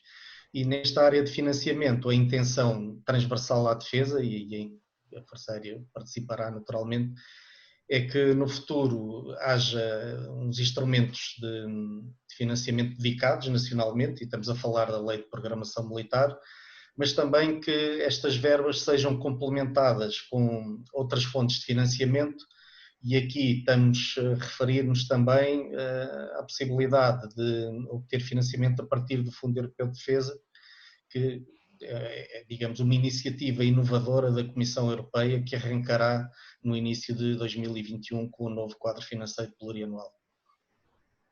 Muito bem. Major Félix, quer acrescentar alguma coisa? Sim, em relação à área do espaço, eu queria acrescentar que temos a parte da hardware, que é pôr os satélites no espaço, mas se calhar o mais importante, que neste momento é preciso desenvolver, é a parte do que é que se pode fazer através do espaço, que tipo de informação podemos obter, como é que a podemos obter, como é que a podemos trabalhar e o que é que nos permite fazer. Eu diria que não prevejo que o CIAFA vá estar imediatamente envolvido no desenvolvimento de nanosatélites ou microsatélites e lançá-los para o espaço, mas prevejo que vamos estar envolvidos no desenvolvimento de processamento dos dados adquiridos através do espaço. Aliás, muito do trabalho que nós fazemos para os UAS podem ser adaptados aos satélites, e muito do trabalho que é feito para satélites é adaptado também a UAS. Nós tivemos no início deste ano um contacto com um parceiro da Universidade de Évora que desenvolveram um rangefinder para satélite e que queriam integrar no AV para ser testado a baixa altitude e para aplicações em UAS. E da mesma forma que isto pode ser feito, também os algoritmos que nós desenvolvemos para vigilância marítima, por exemplo, dos nossos UAS podem ser adaptados a sensores instalados em satélites. Muito obrigado. Voltando novamente à questão da quinta geração, para o Sr. Major Freitas, há aqui uma pergunta que talvez possa acrescentar alguma coisa. Diz assim, tendo em conta que o espaço aéreo tem vários utilizadores e ao nível da gestão de tráfego, a integração dos caças de quinta geração será mais difícil devido a uma deslocação horizontal mais rápida, ou será mais fácil fruto das potencialidades dos seus equipamentos inovadores? Será que nós depois não conseguimos ver passar estas aeronaves ou até conseguiremos integrá-las mais facilmente na gestão do tráfego aéreo? Sr. Major Freitas. É uma questão muito pertinente e a questão do espaço aéreo, temos que olhar para o espaço aéreo como um recurso que é partilhado por múltiplos utilizadores e nós, como Força Aérea, também o utilizamos e somos sempre parte da solução com os nossos parceiros, nomeadamente para a optimização da utilização. No que respeita ao caça de quinta geração, como é óbvio, requer um espaço aéreo um pouco maior daquele que nós utilizamos diariamente. No entanto, os sensores também permitem que se tenha uma completa consciência situacional daquilo que está a acontecer naquele espaço aéreo. Ou seja, as duas coisas juntas, vai precisar mais de espaço aéreo, tem mais capacidades, permite um desconflito rápido com as aeronaves civis e também é preciso ter em conta que estes caças já integram ou interagem com plataformas simuladas, ou seja, que não existem. É possível integrar o virtual com o real no caça de quinta geração, o que permite também reduzir a utilização do espaço aéreo, porque não precisamos de ter aeronaves reais tão longe para poder interagir. Isto é uma das grandes vantagens do caça da quinta geração, também já existe na quarta e na 4.5, só que não são algoritmos tão avançados. O caça da quinta geração já permite ter pessoal em terra, a voar simuladores e ao mesmo tempo que está a interagir com os aviões que estão no ar. Ainda para o Major Freitas, temos aqui uma questão que tem a ver com a transição da quarta para a quinta geração. Hoje sabemos que há forças aéreas que estão em preparação para a quinta geração, algumas já têm alguns sistemas, outras são forças aéreas que ambicionam e têm um plano estratégico para rapidamente serem consideradas forças aéreas de quinta geração, algumas estão na quarta, outras na terceira e algumas estão na transição. E a pergunta que temos aqui é, não será vantajoso manter uma frota de quarta geração em paralelo com uma frota de quinta geração, tal como várias forças aéreas estão a planear fazer? Tem algum comentário, Major Freitas? Para já referir, tudo o que eu possa dizer aqui é apenas a minha opinião e não reflete a doutrina, novamente, da Força Aérea. Existem vários caminhos para abordar este problema. Podemos fazer uma transição abrupta de uma geração para outra, podemos fazer uma transição mais suave. Isto agora tem a ver com recursos financeiros. Se houver os recursos financeiros disponíveis, podemos manter duas frotas paralelas existentes ao mesmo tempo, em que vamos transitando suavemente de uma geração para outra. Se não houver os recursos financeiros, e isto agora já sai fora da minha área de saber, nomeadamente esta parte dos recursos financeiros, se não houver recursos financeiros, se calhar uma transição mais abrupta é mais vantajosa. No entanto, deixo isto para estudar quem percebe, mas ambas as soluções são viáveis. Muito obrigado. Lançaria agora uma questão para a Major Glória Magalhães. E se calhar começaríamos talvez diria que estamos aqui numa fase final, eventualmente pode aparecer aqui mais alguma questão, mas diria que seriam 2 minutos para cada um de vós para uma mensagem final e para a Major Glória Magalhães. Nestas jornadas da aeronáutica também tivemos alguém da área da saúde, porque habitualmente no aniversário da Força Aérea fazemos também sempre jornadas de medicina aeronáutica e tivemos aqui hoje a possibilidade de ter várias áreas em comum nesta flexibilidade do poder aéreo que pretendemos alcançar. E assim, Sr. Major, nesta crise pandémica, como é que podemos perspectivar o futuro, o próximo ano, os próximos 2 anos? O que é que podemos dizer sobre isso? Obrigada. A saúde é uma área transversal, quer a nível civil, quer a nível militar. A Força Aérea tem uma saúde que está preparada para responder às necessidades da Força Aérea e que, por sua vez, são as necessidades do país. Tem particularidades próprias, tem singularidades muito próprias que os militares na área da saúde estão dispostos a cumprir e cumpriram e irão cumprir no futuro. Os anos, ou melhor, as semanas, os meses que se aproximam relativamente à pandemia são extremamente incertos. Nós não sabemos o que é que vai acontecer, nem nós, nem ninguém. E daí o meu conselho é manter todas as medidas que têm sido preconizadas nos últimos tempos, nomeadamente o uso de máscara, a lavagem de mãos, a distanciamento social, de modo a que consigamos cumprir a missão da Força Aérea. Muito obrigado, Major agora Magalhães. Antes de passar ao Major Félix, passo a intervenção final. Há aqui uma pergunta que fala, no caso da Força Aérea, de ser solicitada se poderá transformar alguma aeronave da asa fixa ou da asa rotativa em meio aéreo hospital, e será possível? Portanto, perguntas desta natureza, nós nunca dizemos que não é possível, obviamente que terá que ser estudado. Algumas das perguntas que lançaram e que queiram ver respondidas, se não fizermos essas respostas aqui, eu agradecia se fizerem chegar às relações públicas da Força Aérea, elas serão encaminhadas para as entidades respectivas e depois entraremos em contacto e providenciaremos essas respostas. O endereço de e-mail é rp@enfa.pt. Está no site da Força Aérea. Daria agora a oportunidade ao Sr. Major Luís Félix para uma intervenção final sobre aquilo que disse, perspectivas futuras e o que é que nos espera ao nível da academia, na formação dos nossos pilotos, engenheiros e das diferentes especialidades que temos.